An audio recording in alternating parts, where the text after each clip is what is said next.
Welcome to the 129th season of the Canadian Club Toronto, Canada's podium.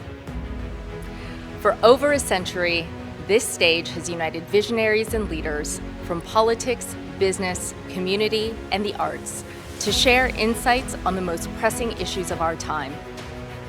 And with Canada in a pivotal moment, it's more important than ever that we come together.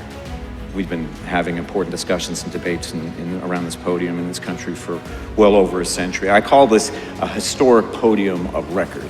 Our club's always been a forum for visionaries, public figures, and decision makers to command attention to the issues of our time. The Canadian Club is one of the most important podiums anywhere in the world that a Canadian can speak to, tell Canadians what it is that they think, develop those thoughts. And so I want to thank you for that very, very much. Please join me in thanking our esteemed panelists today. Through our programs and events, including our youth and young leaders programs, our diversity partnerships, our joint events, and our media and social media opportunities, we offer you access to dynamic political, social, and business figures from abroad and right here at home. The platform from which the eloquence of Canada has flowed all of that time, whether it be business, education, politics, sports, arts, and culture. If someone wants to say something to Canadians about this country and about the future of this country, this is the venue you choose. Good afternoon again, members and guests, and welcome to those joining us online. My name is Shazanne Chu, President of Canadian Club Toronto, and your host today. For more than a century, Canadian Club Toronto has convened leaders in moments that matter, when the decisions being made have significant impact on our collective future. This is one of those moments. Capital is more selective, the global landscape is shifting, and the question of where Canada places its bets has never been more consequential. Today's panel will take us inside that calculus. Our ability to convene these conversations is made possible through the generosity of our partners and sponsors. Today's event is presented by the National Angel Capital Organization. Thank you for your leadership and support.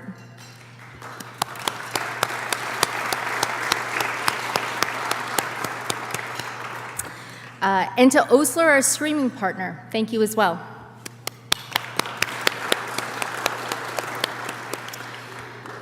We're pleased to welcome students from the University of Toronto's Rotman School of Management, as well as to a table of young founders from the League of Innovators. It was really wonderful that you can join us. Thank you.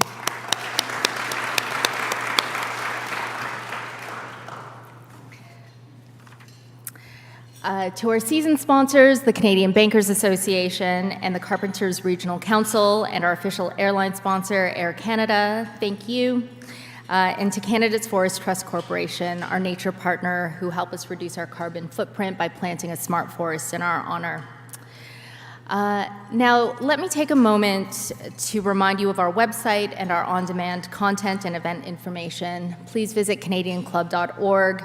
And while you're there, consider becoming a member if you aren't already. We also appreciate when you post about these events on your social media channel of choice. It helps us to extend the conversation beyond these walls. Now, I'm sure you'll have questions about how investment decisions are evolving and what this means for Canada's next generation of global competitors. Please use the question cards on your tables, and for those joining us online, please use the Submit a Question button. Our team will be looking out for those questions, and we'll bring them to our moderator. And now, I'd like to invite Claudio Rojas to the podium to formally introduce today's panel. Come on up.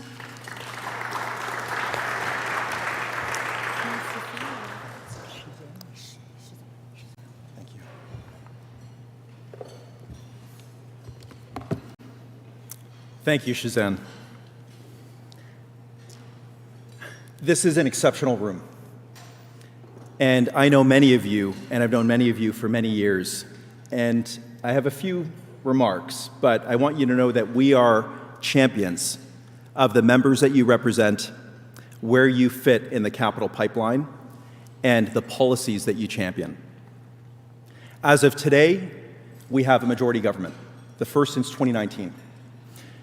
That means that the policy decisions that are made in the coming weeks will cascade for at least 3.5 years, and as all of you know, for more than a generation, given how critical the venture capital ecosystem is, the angel capital ecosystem is, the pension funds are to the future of the country. I'd like to tell you a story. In October of 2025, Wealthsimple raised $750 million at a $10 billion valuation. What you might not know is that story started with a $250,000 angel check. Cette histoire a commencé par un chèque d'un ange investisseur.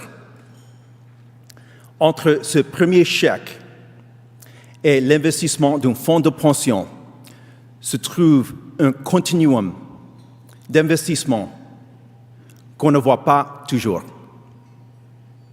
Les investisseurs de démarrage ont soutenu un pari risqué. Les investisseurs de croissance l'ont propulsé. Ça, c'est un système qui fonctionne. That is what a functioning capital ecosystem looks like. Angel investors, venture capital, pension fund participation, domestic capital at scale. Too often, this ecosystem has been viewed as a special interest. The incentives, Charlie Munger would say, follow the incentives. The incentives are to advocate very narrowly for our members. Helps you keep your job, helps you keep your members happy, or to advocate for our LPs. Pays the bills, keeps the lights on.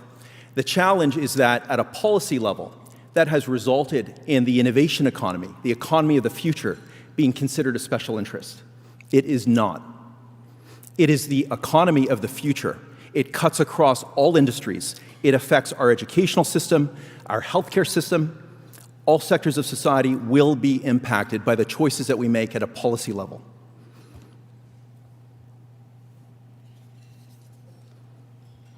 The problem with the Wealthsimple story is that it's the exception.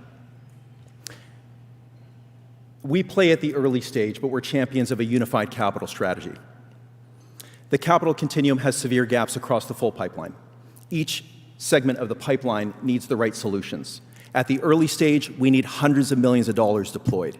The future hangs in the balance. At the later stage, we need the ambition of billions, if not more, but at least at the single billion-digit level. Otherwise, when you think about the scale of the company's later stage investors that you support, when you think about the Wealthsimple story, hundreds of millions doesn't cut it. It needs to be multiples of billions. The capital continuum has had for an enduring period of time a severe gap at the early stage. The challenge is that when companies can't get funded at the early stage, they never reach the later stages where institutional investors are waiting.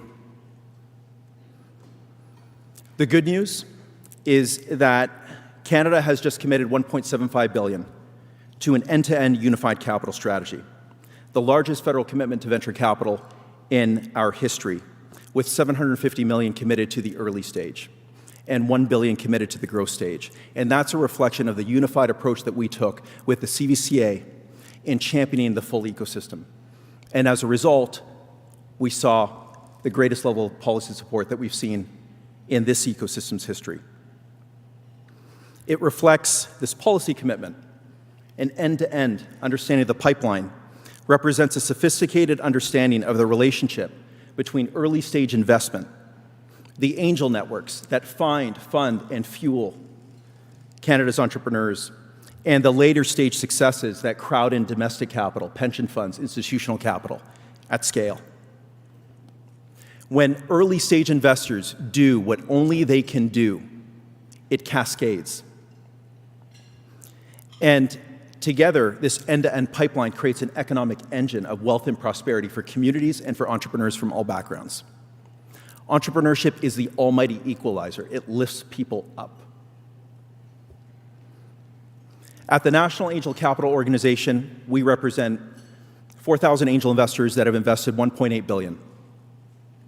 We operate at the early stage of the pipeline, but our investors support companies like Wealthsimple that have grown to become the behemoths of our innovation economy.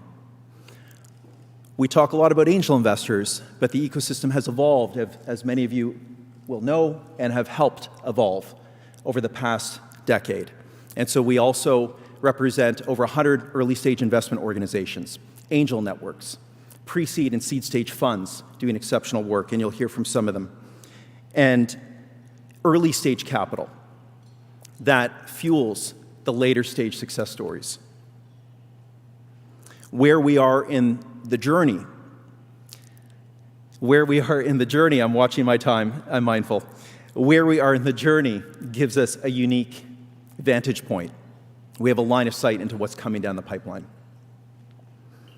At the seed stage of the journey, we have a 30% deficit. 30% fewer companies get funded. At the Series A level, 40%. The gap widens. At the Series B level, 50% fewer companies get funded. A 30% deficit at seed has implications at the later stage of the pipeline, as those of you in venture capital for so many years know. It cascades into 50% fewer companies that can be funded by the institutional investors. Gaps at the early stage compound, just like returns, they compound into wider gaps at the later stage. That's what makes this $750 million commitment to the early stage of the journey so consequential. When we strengthen the front end of the continuum, the angel networks, the pre-seed and seed stage venture funds, the seed stage capital that fuels everything further along, we fix the pipeline. The pension funds cannot solve this challenge on their own. They can't. The pipeline isn't large enough. It's not robust enough.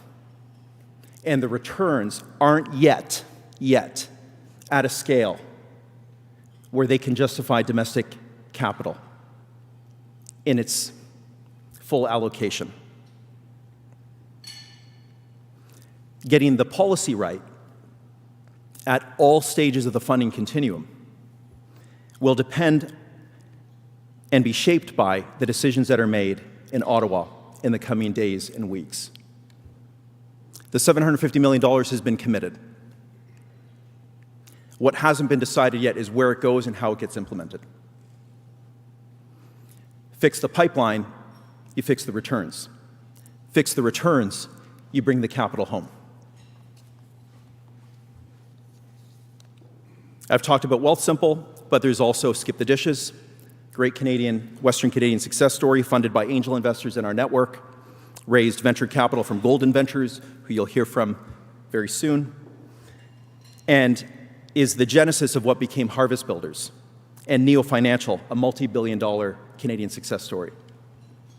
Kepler Communications, funded by angels, venture capital, later stage, satellite communications company, huge success story.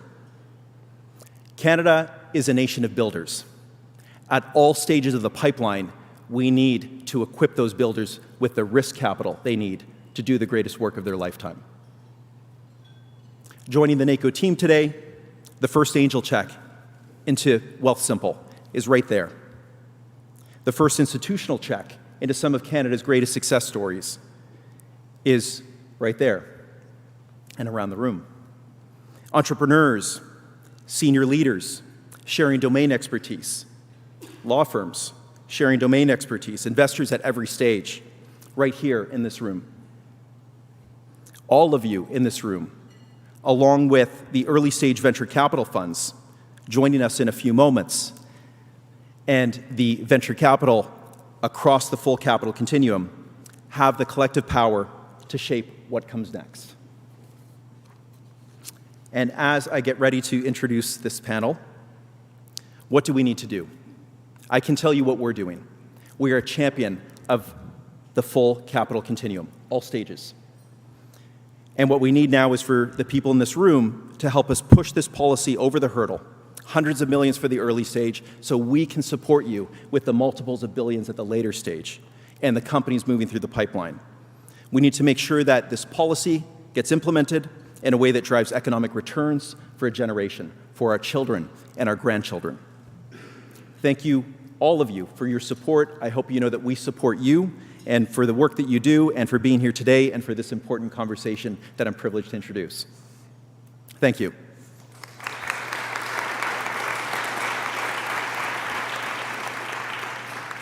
And I'd like to welcome the panel to the stage. We have Amit Shah, General Partner, Golden Ventures; Catherine Wartzman, Founder and Managing Partner, Amplify Capital; Mona Minhas, Managing Partner, Venture Capital, Thrive Venture Fund, and Women in Tech Venture Fund, BDC Capital; John Rick-Tagar, Vice President, Northleaf Capital Partners, one of the great funds of funds; and Jenny Lam, Senior Vice President of Growth and Global Marketing at Propel Holdings. Thank you for joining us.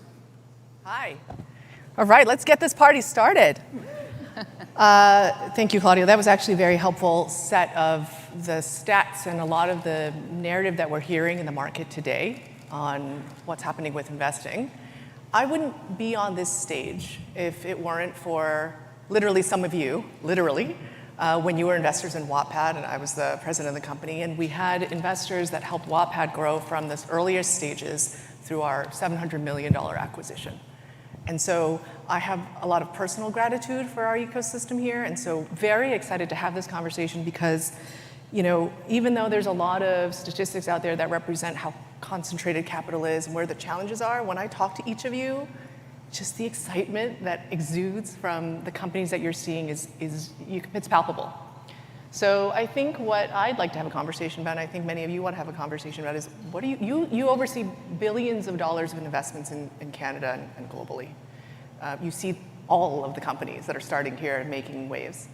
So the conversation we want to have is around what are we seeing and what's unique to Canada and what's our advantage so that we can keep building the next generation of great companies. So with that in mind, we're going to do a hot take. All right.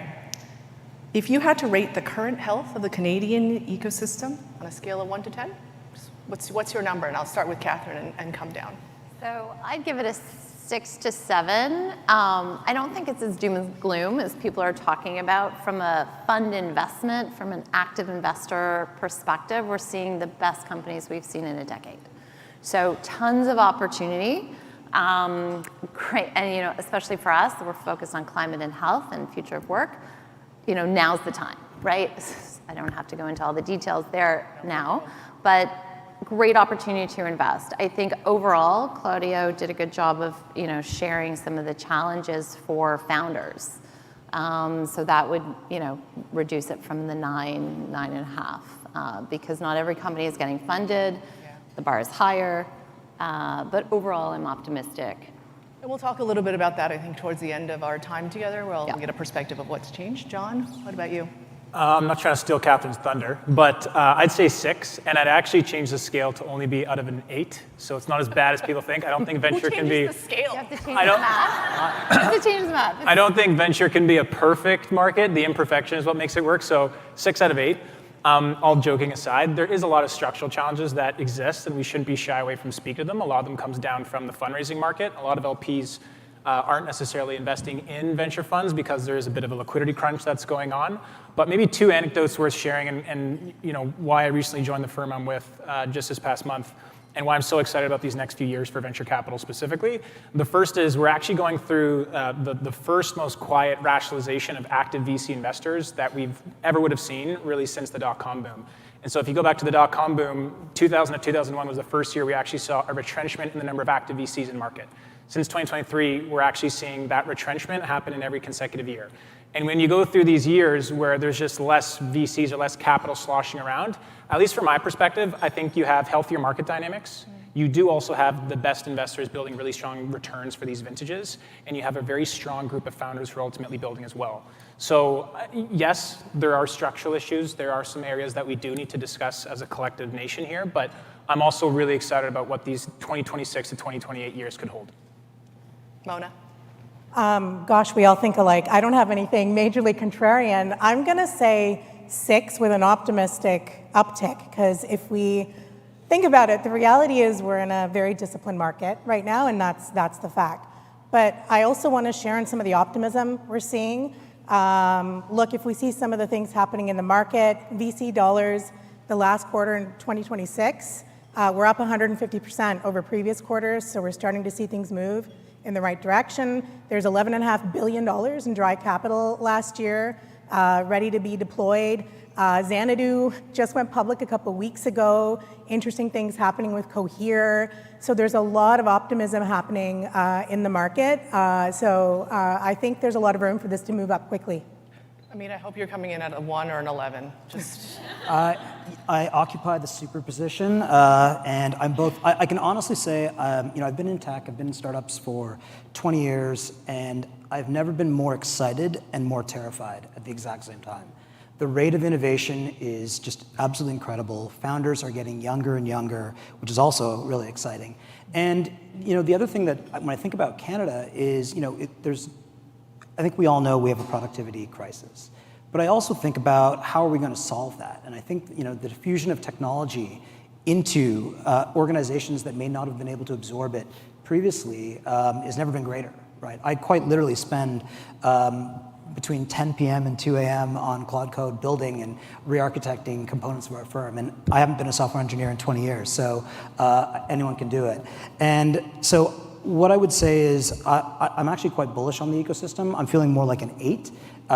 There's a lot of things and a lot of hurdles that need to be crossed between now and then, but quite bullish on the ecosystem based on what I'm seeing and from the types of people that we're seeing. Maybe one other thing I would say is this wave of technology is bringing out a bunch of people who would never have thought about building a company.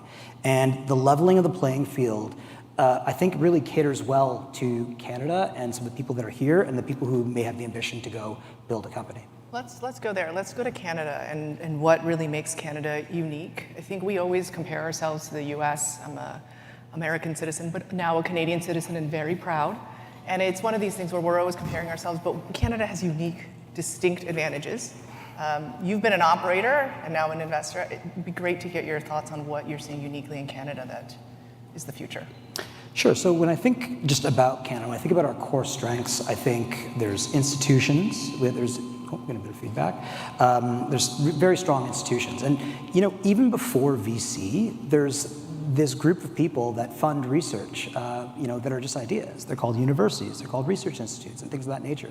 And Canada has that in spades. We have some of the best institutions in the world to support this. We literally, unfortunately right now we're exporting a lot of them, but a lot of these students and all these graduates who are building companies studied here and decide to potentially build here or go elsewhere. So I think we have the talent density. I think we also have a pretty strong history of commercializing IP. Chad Baino says this to me. It's like, we talk about cities like Ottawa. Ottawa has muscle memory. It has built and scaled companies in the past, and I actually think that exists in other cities as well. We just need to unlock that. Yeah, and Mona, I know that when you and I talked, I remember 10 years ago, a lot of folks were talking about that invention to innovation gap. And are you guys seeing it changing now in terms of all the university talent? Are we funding that talent a little earlier and bridging that gap better, or is it kind of the same as it's always been?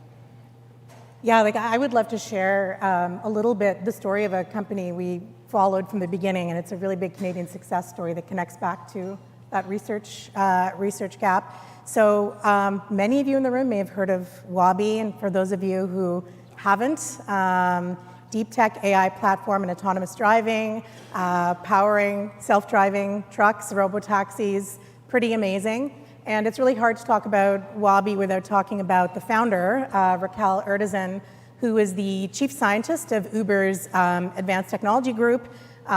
She is the co-founder of the Vector Institute with Geoffrey Hinton, and the Canada Research Chair for Computer Vision and Machine Learning. So the accolades go on and on and on. She's an incredible pioneer in AI. So when she left the Advanced Technology Group at Uber at day zero, and when we came in to invest in the company, believing in her vision, she had a choice of where she could have built her company, and she chose to build it right here. So why did she choose to build it right here? One of the primary reasons was proximity to University of Toronto and the incredible AI ecosystem that exists, the deep bench strength of incredible AI talent, and frankly, building the company in a much more capital efficient way than if she had hired all those people in Silicon Valley and had that kind of cash burn. So it was a really strategic decision. And what led Wabi to this incredible billion-dollar financing round wasn't just the technology. It really came down to a clear path to commercialization, really strong IP, which is important, and building the company in that capital-efficient way. So one of the things I think we have to consider is how do we get more Wabis when we think about this, incredible innovation ecosystem? And I think it's threefold. One, and Claudio talked about this at the beginning, we have to start backing founders really early, even before we've maybe seen proof points around what's possible. When we see a world-class founder, we should be backing them really early and taking on more risk. I think that's important.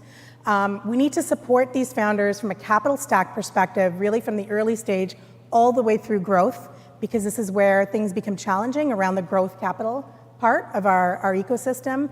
And I think we need to celebrate these stories much more loudly than we have been, because often these things go unheard.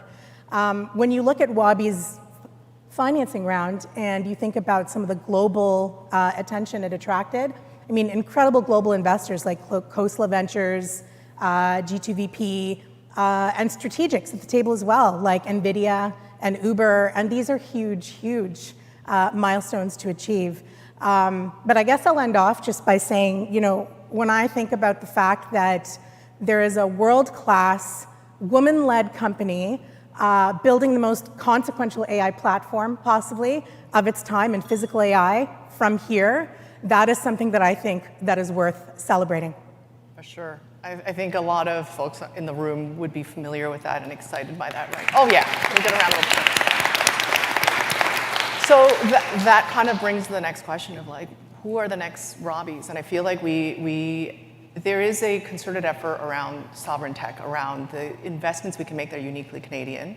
I know John and I know Amit, you guys have talked a lot about defense tech as an example. Could you share, again, you guys get to see the players that many of us in the room don't have capacity, time, whatever to see. What is exciting you the most and what makes it unique to Canada? Yeah, I can take a stab first, and then Amit, please add. So maybe I'll even take a step back and just share a little bit more of my perspective on defense tech generally. And when I say defense tech, I'm really talking about national security and modernizing our defense industrial base. And modernizing industrial base from a defense standpoint really means four things. Upgrading the technologies that exist, so moving from physical, which was tanks and missiles, and looking more digital towards software, AI, cybersecurity, because digital is just as important as physical now. It looks at streamlining procurement processes, especially for Canada, because we don't have a big domestic prime, so we need to make sure we have the right SMEs that can actually sell into government efficiently. We have to make sure we have the right level of sovereign capabilities that are building in Canada, things that we are best in class at globally, like AI, like quantum, like cybersecurity, like space.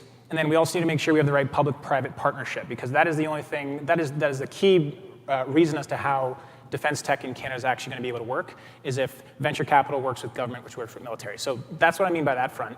In respect to defense tech specifically, I fundamentally believe that defense is it is a permanent national security issue, and this is not a trend or a fad that venture capital is typically known from. And what I'll share with you is, if you look at the past 25 years in Canada's history, we've spent about 1 or 1.4% of annual GDP in defense and military. You have to go all the way back to the 1980s under the Mulroney days to actually see us hit our 2% NATO commitment. In March of 2026, last year, was the first time we hit our 2% NATO commitment. And then we also obviously saw Carney pledge the Defense Investment Pledge, which is spending 5% of our annual GDP in defense and military by 2035. So these are big commitments, but they actually are followed up by actions. And the other piece I'll note is 2 strategic moves that were made. One being Canada joining SAFE, Security Act for Europe, which is the first non-European country to join SAFE, which helps us both from an actual procurement perspective in Europe, but also exporting Canadian capabilities out to Europe, as well as launching the defense industrial strategy. So what I'll say here on this point is, I think venture, and I think my panelists would probably agree with me, like our asset class is built on hype cycles. Hype cycles drive attention, drive dollars, drive momentum, drive exits, drive liquidity, and drive all of us around here. Defense is not a hype cycle. This is a permanent structural shift. The second piece I'll mention is with respect to Canada has an opportunity to enable a domestic supply base of defense tech companies versus just invest in our primes. And so again, when you think about Raytheon or Lockheed Martin, these big non-Canadian primes, we don't have a large domestic prime. And what's important for folks to know is when big government contracts get won, you typically have one prime or a few primes win that contract, but then they subcontract a bunch of different pieces from that contract to a bunch of subcontractors. And those subcontractors do very specific pieces as to what the contract's actually designed to do. So a great example here would be the Canadian submarine project, which is essentially a 12-fleet submarine project that is being bidded on by ThyssenKrupp or TKMS and Hanwha, TKMS partnering with Cohere. And it was deemed that TKMS kind of had the upper hand on that because they did partner with Cohere. And so it's one thing to now have the vessel that can go underwater. It's another thing to equip that vessel with the right data, AI capability, and software to make it much more than just a physical asset. Now, when Canada released the defense industrial strategy just a few weeks ago, they went back to both Hanwha and TKMS and said, we want you to revise your bids, and we want you to actually make the bid more compelling based on what you know our priorities are as Canada in terms of our sovereign capability set. And that, to me, was a very important move that our government made, in that we weren't just going to be saying rhetoric and saying things in documents, but actually making sure what gets fulfilled is actually aligned with our priorities. And what I want people to remember here is Cohere, they were founded in 2019. That's a 6-year-old company. That contract with TKMS is a $60 to $100 billion contract. So a 6-year-old company, as a very key component of that contract, is something that we need to remember. How do we build more Coheres in that period of time that can really support Canada and our sovereign capability base? That's an important point that I want people to ride home with. John, I feel like what you've articulated is the whole ecosystem coming together, right? For sure. And that is one of the most critical parts of where some industries have failed, why we've had so much discourse around the negativity on consumer tech, SaaS tech, all of this. And so this is finally, you're seeing how it really comes together. Is that fair? I think you're right, Jenny. I think the other thing is, procurement and this is kind of what I mentioned initially, but like the public-private partnership, that is the backbone to all of this. Yeah. And I think the DIA, the Defense Investment Agency, was a way to kind of streamline procurement. And there was an old saying in business school, which was, if you build it, they will come. And I actually don't think that couldn't be... That came from a movie. Less relevant. It's not relevant. Maybe a movie.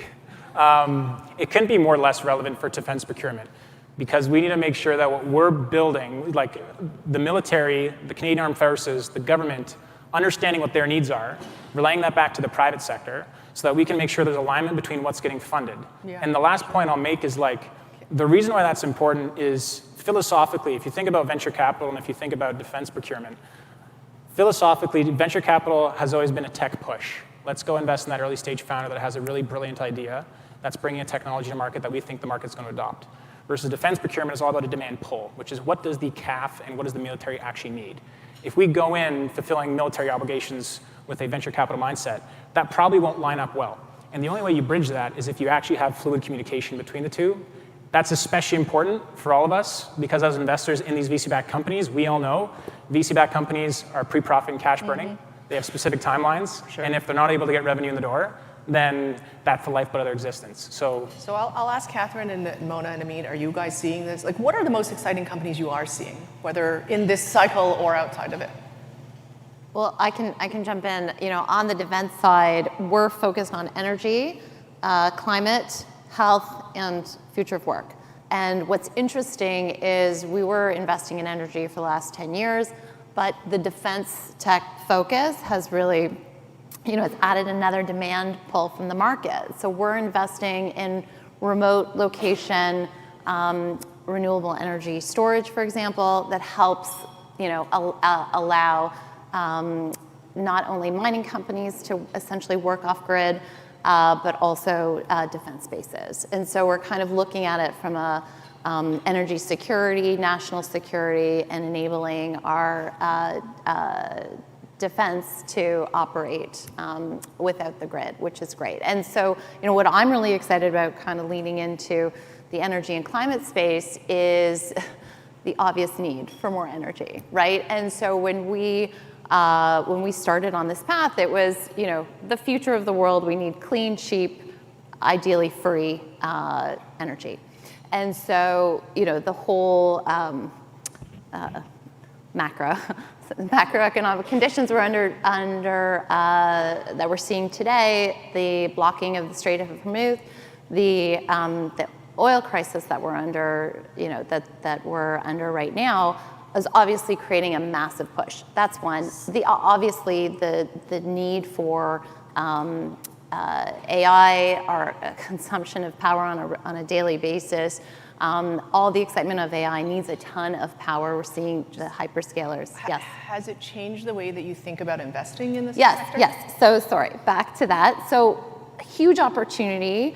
We're looking for big scalable opportunities. So we think about what's the next generation of opportunities in this particular sector. So I'll talk about a couple companies in our portfolio.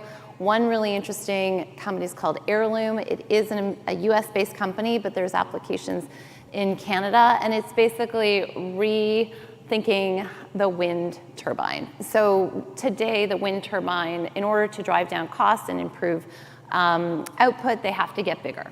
But bigger wind turbines just frankly don't work. The cost to install, the cost to repair, to maintain. We're talking about those giant wind turbines, right? So if you think about huge wind turbines, they can only go in so many places. It doesn't work everywhere. And frankly, in today's market, we just need more power and energy everywhere. So Heirloom has basically reimagined the wind turbine to be 30 feet off the ground, designed by a combination of a former FAA pilot, design engineers from Disney who built roller coasters, and essentially their drones running on a track. If you think of like an automated clothesline, so bigger footprint on the ground, but much lower to the ground. Parts that can be easily supplied, easily maintained, and very quickly installed. And so we're very excited about thinking about new energy. And then the other piece is storage. So we invested early in Hydrostore, long duration energy storage, Toronto-based company, 500 kilowatts, no, that's not right, 500 megawatts of power over 8 hours. So you've got long duration, large scale, operating in Ontario, Australia, Arizona, California. That's the billion-dollar company that's sitting in our portfolio. Next generation of energy storage is a company spun out of McGill. So another research spin out called FEX, essentially oxidizing and deoxidizing iron. And that is more seamless. It's for high heat applications, very, very applicable, and kind of next wave of iron energy energy storage that is that can sit off grid. So I think what I feel like I'm getting the theme of here is that there's actually a ton of incredible investable companies. Yeah. There's also like a lot of founders in the room and folks that are thinking about what's next and where do I spend my time. And so you're seeing literally the tip of the spear, especially in the early stages where Catherine and you invest. What is it that you're like, if you had to tell everyone in the room the next big thing, the companies that you've just seen recently, what can we get excited about? Sure, I'll jump in. Sort of also on the defense theme, a company called Dominion Dynamics. Some of you may have heard of it. It was started by an early employee at Anduril, which is now a $60 billion company. That company was started by Palmer Luckey, who you may also know from the Oculus invention as well, sold to Meta. And Elliot Pence, who's the CEO there, he spent time inside what is this modern day defense prime, and learned that these things are vertically integrated. They're software led. They have a completely different set of operating procedures. And he decided to bring that back to build Dominion Dynamics. And what Dominion Dynamics, the way he would describe it is it's a neo-prime. As John mentioned earlier, that there aren't defense primes in Canada, but there are people that can work with the military or the government around these things. And what I think the core insight here with this specific company is, It's the idea that you need an end-to-end solution here. So they actually own and operate the infrastructure. It's a full stack system, including software, the services, and the actual infrastructure that's there. And just to give you an example of what they're doing, they have a platform or a program they're deploying with the Canadian government to help secure the Arctic. And well, what does that mean? It's a whole bunch of sensors. They're rugged, that can withstand the temperatures in the Arctic. They're land-based, they're air-based, they're sea-based, they're space-based. They're collecting all of that data and then piping it into a central command system that can be monitored and actioned upon remotely. And I think the core thesis is that you need to deliver this end-to-end thing, but more importantly, if you tie it all the way back to sovereignty, sovereignty isn't just a political issue, it's actually an operational issue. And we're seeing it play out right now in the US. Look at what's happening with the Department of War, Anthropic, and OpenAI, and the jockeying that's happening there. People need to feel like they control the systems that they are relying on to operate and run their country. And some of these things are like the modern day versions of the bridges and roads that we all operate on. Defense and some of these other solutions will need to be pushed by the government. Maybe I'll jump in real fast on the what's exciting me category. On the defense side, I think my colleagues here on the panel have talked about it, and many of you may have heard, but BDC has launched a really tremendous $6 billion platform to really address our defense strategy, which is amazing. But I think the other theme we haven't touched on, and BDC also recently launched a $150 million life sciences fund on the venture capital side, and we haven't really talked about the importance of life science. And one of the companies that I'd like to mention, many of you may have heard of as well, is called Congruence Therapeutics, founded by Dr. Clarissa Desjardins in Montreal, AI-powered company that really lives at the intersection of computational chemistry, machine learning, drug discovery, and has essentially created a small molecule treatment for things like protein misfolding, which results in genetic obesity,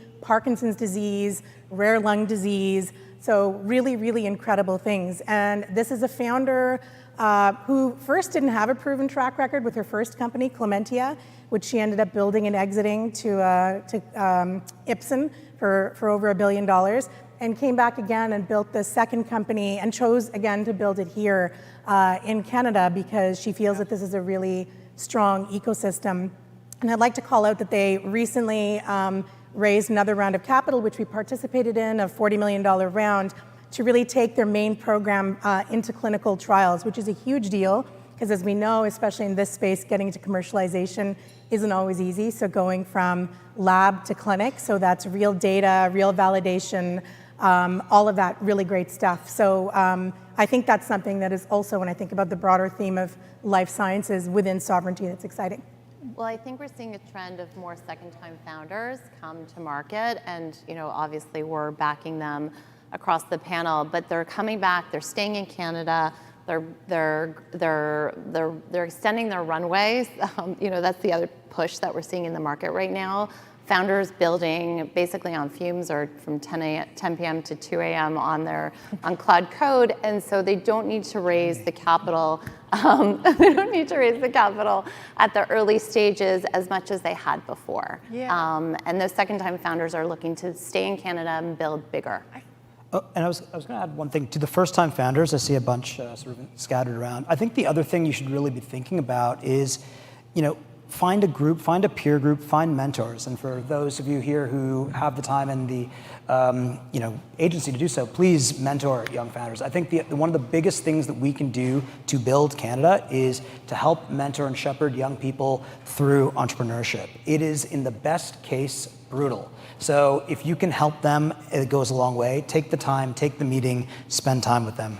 We're gonna close in a bit, and I'm gonna ask you all, what would you say to founders? So you've already got it covered. What would you say to founders today in this ecosystem? But right before I close, I just wanna, what I'm hearing and why there's optimism is there's an alignment now between capital, between interest, between innovation, invention, and between where the government is investing money. Coming back to Claudio, how important that is.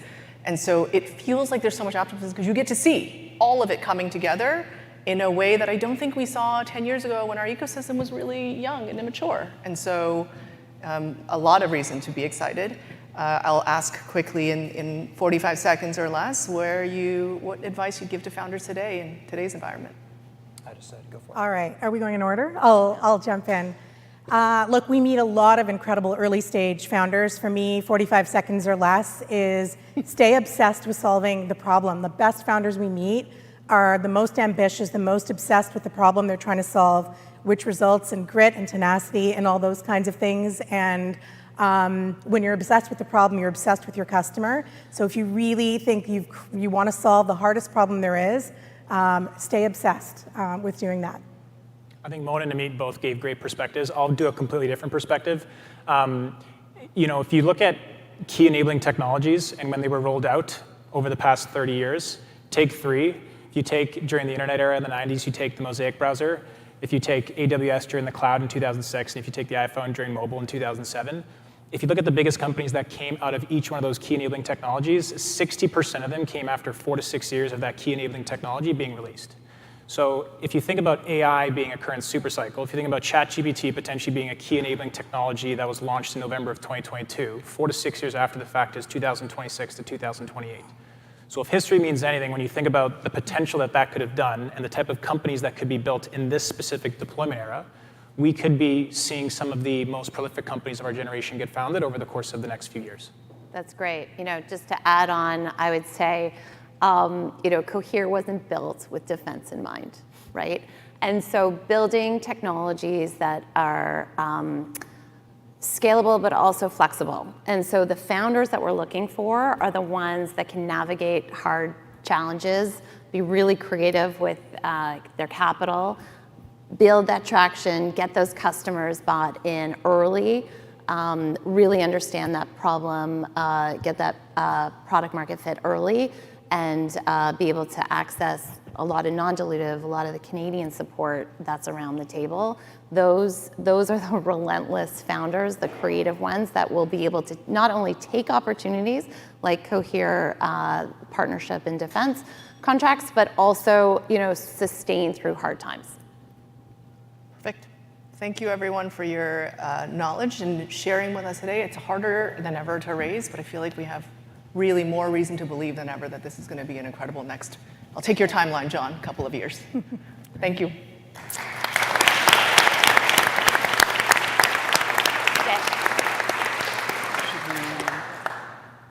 On behalf of Canadian, are we doing questions? No.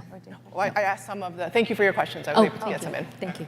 On behalf of Canadian Club Toronto, Catherine, John, Mona, Amit, thank you so much for your thoughtful and forward-looking perspective. And Jenny, as always, great moderation. Yeah. Thank you. I would once again like to thank today's sponsor, the National Angel Capital Organization and Osler for making today's event possible. And thank you to our production partner, VVC Live, for their continued outstanding support. Before we close, let me highlight a few upcoming events. On April 30th, we'll host Private Equity 2026, Navigating Liquidity and Long-Term Value, featuring leaders from Altex Capital, Warburg Pincus, CPPIB, Ironbridge, and Brookfield.